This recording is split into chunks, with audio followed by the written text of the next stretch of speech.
Want to study in Germany? Then Excella is the best option. Admissions with scholarships available. Call 9881 96666. 1000 అబద్ధాలు చెప్పైనా ఒక పెళ్లి చేయాలి అంటారు.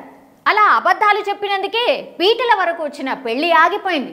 అవును, మీరు విన్నది నిజమే. పెళ్లి కొడుకు తరఫు వాళ్ళు తనకు అబద్ధాలు చెప్పి పెళ్లికి ఒప్పించారని, పెళ్లికి నో చెప్పేసింది ఓ యువతి.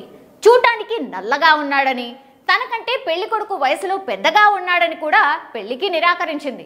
పెళ్లి కొడుకు ఫ్యామిలీ అబ్బాయి విషయంలో చాలా అబద్ధాలు చెప్పారని ఆరోపిస్తోంది. స్టేజ్ పై వరుడు మెడలో వరమాల వేయడానికి నిరాకరించింది. ఈ అబ్బాయిని పెళ్లి చేసుకోను అని నిర్మోహమాటంగా చెప్పేసింది. ఈ ఘటన బీహార్లో జరిగింది. Hi, welcome to I dream. ఎంతో ఆనందంగా పెళ్లి కోసం ఊరేగింపుగా పెళ్లి మండపానికి చేరుకున్న పెళ్లి కొడుక్కి షాక్ తగిలింది. అతని ఆశలన్నీ అడియాసలైపోయాయి. పెళ్లి కూతురు పెళ్లికి నో చెప్పేసింది.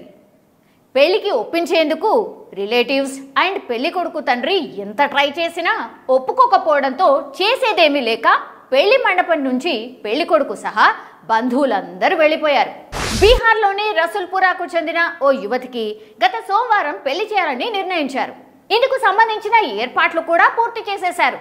అయితే సోమవారం రాత్రి పెళ్లి మండపానికి వరుడు చేరుకున్నాడు. ఇక ముహూర్త సమయం కూడా రానే వచ్చేసింది. అంతలోనే పెళ్లి కూతురు అందరినీ షాక్ గురి చేసింది. ఎన్నో ఆశలతో ఎంతో సంతోషంగా పెళ్లి మండపానికి చేరుకున్న పెళ్లి కొడుక్కి అసలు అక్కడ ఏం జరుగుతుందో ఒక్కసారిగా అర్థం కాలేదు. ఇంతకీ ఆ అమ్మాయి పెళ్లికి నో చెప్పడానికి కారణం ఏంటో తెలుసా?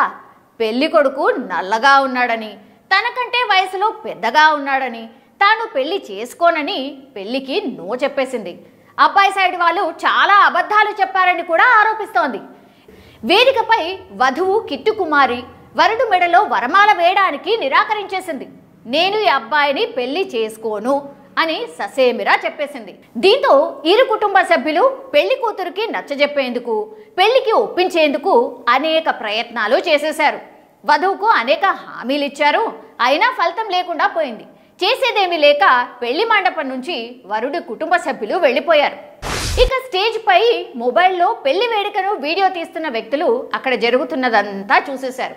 వెంటనే దాన్ని వీడియో తీసి సోషల్ మీడియాలో షేర్ చేసేశారు.